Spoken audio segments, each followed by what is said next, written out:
고린도전서는 바울 사도가 3차 전도 여행 때 예배소에서 3년 동안 머무는 기간에 고린도 교회에 쓴 편지입니다. 특별히 고린도 교회에 대한 안타까운 소식을 듣고 나서 그 마음으로 그 교회를 바로 세우고자 쓴 편지라는 걸 주목해야 합니다. 고린도 교회는 너무나 많은 영적 질병을 가진 문제 많은 교회였습니다. 그들이 가진 문제 중에는 지난 주일에 살핀 성찬 문제를 포함해서요, 교회 내의 분열의 문제, 그리고 부도덕한 음행의 문제, 그리고 교인 간의 소송 문제 등이 있었습니다. 또 그들이 보내온 질문 또한도 너무나 많았는데요, 결혼에 대한 문제, 우상에 바쳐진 음식의 문제, 영적인 은사들과 그리고 부활에 관련된 문제들, 또 예루살렘의 가난한 자들을 위해서 모금하는 문제에 관련된 문제들, 여러 가지 질문이 또한 있었습니다. 이런 수많은 문제를 가진 이 고린도 교회, 이 교회는 한마디로 세상의 포로가 된 교회였다라고 이렇게 말할 수가 있습니다. 로마 제국 내에서 성적으로 가장 문란하고 그리고 종교적으로 가장 개방된 분위기를 가졌던 대도시가 바로 고린도 교회였습니다. 특별히 이런 말까지 있었어요. 가장 타락했다라는 의미로 고린도화 되었다라는 이런 표현까지, 신조어까지도 있을 정도였습니다. 그래서 좀 타락한 사람을 보면 야, 너 고린도화 되었다라고 이렇게 말했던 것입니다. 이런 고린도 교회는 세상의 파당 문화, 정치 문화죠. 그리고 경제적 수준으로 계급을 나누는 그런 문화가 교회 안에 들어왔습니다. 그리고 개방적인 성문화, 그리고 악을 악으로 갚는 소송 문화, 그리고 경쟁적인 그런 문화가 교회 안에 들어와 있었습니다. 그래서 고린도 교회는 그런 의미에서 참으로 세상의 포로가 된 교회, 세상에 영향을 주는 교회가 아니라 세상으로부터 영향을 받는 교회가 바로 고린도 교회였습니다. 여기에 더하여 이 고린도 교회는 바울의 사도성에 대해서 불신하는 그런 상황이 있었습니다. 바울의 사도성을 의심한다는 말은 바울이 전한 그 복음과 가르침에 영향을 받지 않는 그런 분위기가 교회 안에 있었던 것입니다. 어떤가요? 오늘날 우리가 처한 그런 상황과 많이 달라 보입니까?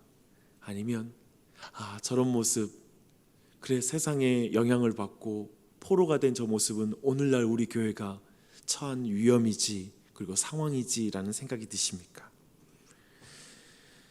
그런 의미에서 오늘날 이 고린도전서는 어떤 서신서보다 실제적이라는 그런 평가를 받습니다. 그리고 오늘날 우리가 교회에서 적용해야 될 구체적인 원리를 발견할 수 있는 그런 책으로 고린도전서를 말하고 있습니다. 이런 배경을 이해할 때 우리는 고린도전서의 그 유명한 사랑장인 13장의 위치가 얼마나 중요한지를 깨닫게 됩니다. 그것은 차근차근 이제 말씀 나누면서 그 은혜를 나누도록 하겠습니다. 이제 잠깐 우리는 이제 고린도 교회가 어떤 교회인지를 제가 소개해 드렸습니다. 어쩌면 우리는 수천 년이라는 시간과 그리고 고대 근동의 그 지리적이면서 인종적으로 우리랑 너무나 큰 거리감을 가지고 있잖아요. 그래서 어쩌면 우리는 이 교회의 상황을 제대로 느끼지 못하는 상황에 있을 수 있습니다. 하지만 사도 바울은 고린도 교회의 이 소식을 듣고 그의 마음은 어땠을까요? 그가 또한 개척한 교회였고, 그리고 그가 부지런히 수고해서 2차 전도 여행 때 1년 반이라는 가장 긴 시간을 할애해서 세웠던 교회거든요. 그런 의미에서 사도 바울의 마음은 어쩌면 무너져 내린, 어쩌면 그의 마음은 너무나 아팠을 거라는 걸 우리는 충분히 생각할 수 있습니다. 그래서 사도 바울의 심정으로 이 고린도 교회의 이 상황을 보는 게 너무나 중요합니다. 그런 심정으로 본다면, 제가 이제 그런 사도 바울의 심정으로 볼 때 또 목회자로서 어쩌면 또 사도 바울과 좀 더 연결해서 느낄 수 있는 심정이 좀 더 이해할 수 있는 마음들이 있기 때문에 그 마음으로 본다면 제게 눈에 띄는 것은 편지의 시작부터 눈에 띄더라고요. 편지의 그 인사와 감사하는 부분이 눈에 띄었습니다. 여러분이 사도 바울이라고 생각한다면 한번 생각해 보십시오. 지금 너무나 문제가 많은 교회잖아요. 그래서 어쩌면 편지를 쓸 때 처음부터 긴장이 되지 않을까요? 무슨 말로 시작할까라는 걸 고민하지 않을 수 없을 것입니다. 내 사도는 기도하며 그리고 성령의 감동을 받아서 이 편지를 쓰고 있습니다. 근데 그 문제가 어쩌면 역사적으로 사도 바울이 편지를 썼던 교회 중에 가장 많은 문제, 정말 종합병동과 같은 이 교회에게 1절부터 9절의 내용, 이 서두의 내용을 쓰고 있습니다. 근데 그 내용이 세상인지 교회인지 모르는 교회를 향한 사도의 태도를 보여주고 있습니다. 사도가 진짜 문제 많은 교회를 어떻게 바라보는지 이걸 우리가 알 때 오늘날 우리 또한도 교회 보면 문제 많잖아요. 그리고 우리가 교회를 보면 정말 마음 편하게 보지 못하는 것들이 너무나 많잖아요. 근데 그런 교회를 우리가 어떻게 대하고 바라봐야 되는지를 우리는 사도로부터 배우게 됩니다. 1절부터 3절을 먼저 읽겠습니다. 하나님의 뜻을 따라 그리스도 예수의 사도로 부르심을 받은 바울과 형제 소스데는 고린도에 있는 하나님의 교회 곧 그리스도 예수 안에서 거룩하여지고 성도라 부르심을 받은 자들과 또 각처에서 우리의 주 곧 그들과 우리의 주 대신 예수 그리스도의 이름을 부르는 모든 자들에게 하나님 우리 아버지와 주 예수 그리스도로부터 은혜와 평강이 있기를 원하노라 라고 말합니다. 우선 1절에서 사도가 자신을 어떻게 소개하는지를 한번 주목해 보십시오. 지금 사도는 사도로서 영적 지도자로서의 그 권위를 의심받고 있잖아요. 지금 편지를 받는 대상이 그런 대상들이잖아요. 고린도 교회 사람들은 사역자들의 자질과 역량, 어떤 그 말의 논리와 어떤 그 언변술 이런 것들로 인기 투표하듯이 사역자들을 평가하고 권위를 부여하는 그런 대상들입니다. 그들에게 사도는 말해요. 저는 하나님의 뜻을 따라 그리스도 예수의 사도로 부르심을 받은 사람입니다. 여러분의 인기 투표에 의해서 내 말의 언변으로 사도가 된 사람이 아니에요 라고 이렇게 말하고 있습니다. 참으로 사역자는 그의 어떤 자질과 실력으로 권위를 부여할 대상이 아닌 것입니다. 오직 하나님의 부르심을 받았다는 사실에 권위를 부여하고 그것으로 우리가 사역자로부터 배움이 가능한 걸 기억하십시오. 이 또한도 오늘날 많은 신자들에게 뒤틀린 사역자관이 아니겠습니까? 설교를 잘하고 언변이 있고 또 어쩌면 그 모양과 모습들이 정말 우리가 볼 때 권위를 부여할 만할 때 인기 투표하듯이 우리는 정말 유튜브 안에서도 수없이 많은 사역자를 쫓아가고 있는 시대가 아니겠습니까? 근데 그 관점이 사역자를 보는 관점이 아니라 하나님의 부르심을 받아 사역자야. 우리가 볼 때 못나고 좀 부족해 보이고 나와는 잘 안 맞을지 모르지만 하나님이 세웠어. 이게 우리가 무슨 가르침을 받든지 바르게 가르침을 받는 그 이유가 되는 것이죠. 1절에서 사도는 그 부분 가운데 그 고린도 교회에게 말하고 있습니다. 이 사실을 확인하는 것이죠. 사도는 이제 자신을 소개하고 나서 문제 많은 고린도 교회를 향해서 그들 자신이 누구인지, 그들이 그리스도 안에서 어떤 존재로 부름받았는지를 분명하게 보여주는 말씀을 합니다. 여러분은 하나님의 교회입니다 라고 말해요. 하나님의 교회다. 사역자의 교회도 아니고 그리고 여러분 자신의 교회도 아니다 라는 걸 분명하게 밝히는 것입니다. 저는 이 표현이 주목이 돼요. 하나님의 교회다. 당신은 하나님의 것입니다. 여러분은 오직 예수 그리스도 안에서 거룩해진 성도로 부르심을 받은 자입니다. 여러분 생각해 보십시오. 지금 고린도 교회는 파당이 나눠져 가지고요. 이 각자 파당이 우리는 아볼로파, 우리는 베드로파, 우리는 그리스도파, 우리는 바울파 하면서 파당이 나눠져 가지고 마치 사역자의 교회인 양, 그리고 마치 자신들의 교회인 양 소리 지르고 있는 교회인 거예요. 그리고 온갖 음란과 부도덕함과 그 가운데 서로 부패해서 더러워진 교회라고 말할 수 있잖아요.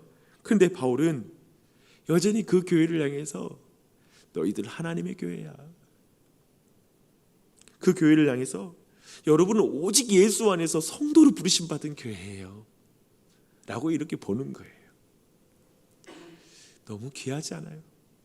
교회를 이렇게 봐야 되는 거구나 라는 사실을 우리가 깨닫게 됩니다. 존재와 정체성에 대한 확인처럼 그리스도인과 교회에게 중요한 것은 없습니다. 존재와 정체성에 대한 부분을 확인하는 것처럼 중요한 문제는 없어요. 사도 바울은 제일 먼저 그 문제 많은 교회에게 너희들의 존재와 너희들의 정체성이 어디에 있는지를 말합니다. 그리스도 안에서 하나님의 교회다, 이렇게 말하는 것입니다. 여러분, 교회는 인간에게 속한 집단이 아닙니다. 하나님의 소유된 백성이고 그리스도 안에서 거룩하게 되도록 부르심을 입은 교회인 줄 믿습니다. 이것을 인정하는 것이 얼마나 어려운지 몰라요. 왜냐하면 우리는 교회를 마치 사람의 것이냐, 사람들의 집단으로 쉽게 평가합니다. 오늘날에 수많은 목회자 그리고 교인들, 교회 안팎에서 교회를 어떻게 평가하는지를 한번 찬찬히 보십시오. 유튜브에 기독교 전문가들이 넘쳐나지요. 한국 교회를 걱정하는 목소리도 유튜브를 보면 넘쳐납니다. 아마도 오늘날의 많은 교인들이 유튜브에 어쩌면 자기의 담임 목사를 한두 명씩은 다 가지고 있는 것 같습니다. 그렇죠? 그런 걸 보게 돼요. 그래서 그들로부터 온갖 조언들을 받게 됩니다. 오늘날의 유튜브에 기독교인 인플루언서들이 있습니다. 그들의 특징, 거기서 무슨 말을 조언하냐면 비판을 하면 할수록 조회수는 높아지고 좋아요는 많아집니다. 구독자들도 많아지는 걸 보게 돼요. 유명한 목회자를 이단으로 만들면 기본적으로 2만 명, 3만 명, 이렇게 10만 명의 인플루언서가 됩니다. 그리고 또한 공산주의로 몰아가면 그 또한도 굉장히 많은 조회수를 기록하게 됩니다. 저주와 악담을 하면 더욱 유명한 기독교 유튜버가 됩니다. 우리는 그런 시대에 살고 있어요. 그렇게 교회를 평가하는 시대를 살고 있어요. 근데 제가 그런 유튜브의 기독교 인플루언서들을 경계하는 이유는 오늘 말씀 때문에 그렇습니다. 다른 무엇보다도 사역자와 교회에 대해 사도 바울이 가진 마음, 사도 바울이 가지고 있는 관점을 많은 사람들이 버리고 있기 때문에 저는 그런 것들을, 우리 교인들이 보는 것들을 저는 경계하고 싶고 말리고 싶습니다. 도리어 그것이 유익하지 않다라고 말하고 싶습니다. 사역자와 교회에 대한 이해가 마치 이것이 사람의 것인 양, 사람의 교회인 양 생각하는 것이 옳지 않다라는 것입니다. 여러분, 저는 교회가 문제가 없다, 문제 없다라고 말하는 것이 아닙니다. 고린도 교회도 문제가 너무나 많습니다. 너무나 많은 문제를 가지고 있습니다. 하지만 그 교회는 하나님의 교회입니다. 그리고 그렇기 때문에 주인인 하나님을 존중함으로 교회를 보셔야 됩니다. 그 교회가 얼마나 망가져 있든지, 아마도 오늘날의 고린도 교회만큼 망가진 교회를 본다는 건 쉽지 않을 거예요. 근데 그 교회가 하나님의 것임을 기억하십시오. 그래서 사도는 그들을 축복하면서 편지를 시작할 수 있는 거예요. 생각해보면 축복할 수 없는 교회잖아요. 근데 3절을 보세요. 하나님 우리 아버지와 주 예수 그리스도로부터 은혜와 평강이 너희에게 있기를 원하노라 라고 이렇게 말합니다. 왜냐하면 하나님의 교회니까 그렇게 말할 수 있는 것입니다. 그리고 4절에서 사도는 그들을 인하여 하나님께 감사하고 있습니다. 어떻게 감사할 수 있을까? 감사 제목이 하나도 안 보이는데요. 우리는 뭔데 지금 여기에서 사도 바울이 감사할 이유를 막 찾아내는 것 같다고 생각할 수 있어요. 그런 때가 있잖아요. 우리는 감사할 이유가 하나도 없는데 우선 감사해라고 말할 때 뭔가 없는데 일부러 대화를 열어보려고, 뭔가 부드럽게 만들려고 어떤 처세술로 어떤 감사를 먼저 말하고 대화를 시작할 때가 있잖아요. 마치 그렇게 시작하나 싶은 생각이 드는 그런 상황이기도 해요. 그래서 사도의 관점을 주목하셔야 됩니다. 사도는 그들이 어떤 건강한 모습을 보여줬기 때문이 아니라 하나님께서 그들에게 은혜를 주셨기 때문에 감사해요. 하나님이 그들에게 은혜를 주셨기 때문에 감사해요. 비록 부족한 모습이 있을지라도 사도는 그들의 흠과 티가 아니라 하나님께서 보시는 것과 같이 그들에게 이미 베풀어진 은혜를 감사하는 것입니다. 5절부터 7절을 한번 보십시오. 이는 너희가 그 안에서 모든 일 곧 모든 언변과 모든 지식에 풍족함으로 그리스도의 증거가 너희 중에 견고하게 되어 너희가 모든 은사에 부족함이 없이 우리 주 예수 그리스도의 나타나심을 기다림이라 라고 말합니다. 근데 이렇게 하나님이 주신 은사 때문에, 은혜 때문에 감사한 걸 넘어 사도는 그들의 미래에 베풀어질 하나님의 장래의 은혜를 생각하면서 감사해요. 8절 내용입니다. 주께서 너희를 우리 주 예수 그리스도의 날에 책망할 것이 없는 자로 끝까지 견고하게 하시리라 라고 말합니다. 주님이 재림하시는 날에는 책망할 것이 없는 자로 끝까지 견고하게 만들어 주실 그 사람들을 바라보고 그는, 사도 바울은 감사하고 있습니다. 이것이 형제를 용납하고 그리고 형제를 사랑할 수 있는 비결입니다. 지금 사도 바울이 이 편지를 시작할 때 그걸 고백하는 거예요. 이 고린도 교회, 사랑할 것 어쩌면 없는, 바울이 수고하여 가르쳤지만 이제 그 가르침을 지키지 않는 사람들, 괘씸한 사람들이죠. 우리는 너무 이럴 땐 화내잖아요. 속상하고 사랑하는 마음이 싹 사라지잖아요. 근데 그들을 여전히 사랑할 수 있는 것, 하나님께서 너에게 은혜를 베푸셨고 또 여전히 너희들을 하나님이 지키실 줄 믿는다. 그래서 감사해 라는 걸 고백하고 있습니다. 아무리 문제가 많아도 하나님이 은혜를 베푼 교회이고 또 은혜를 받을 교회이고 하나님이 온전하게 세울 교회인 것을 바라보면서 감사합니다. 이게 얼마나 중요한지 몰라요. 그것이 문제 많은 고린도 교회를 사도 바울이 용납하고 사랑하는 비결입니다. 이런 것이죠. 하나님이 나보다 더 고린도 교회를 사랑하십니다. 나보다 더 하나님이 이 교회를 지키기를 원하고 계시고 온전하게 하기를 원하십니다. 내가 그 하나님을 보니 감사하지 않을 수가 없습니다. 이렇게 뭔가 이 문제 많은 대상을 볼 수 있다라는 이 안목, 이 시야가 놀랍지 않으세요? 이게 참 잘 안 되더라고요. 제 자신도, 목사로서도. 사람도 교회도 그냥 그 자체로만 볼 때가 많아요. 하나님 없이 주 밖에서 그 교회와 사람을 볼 때가 많습니다.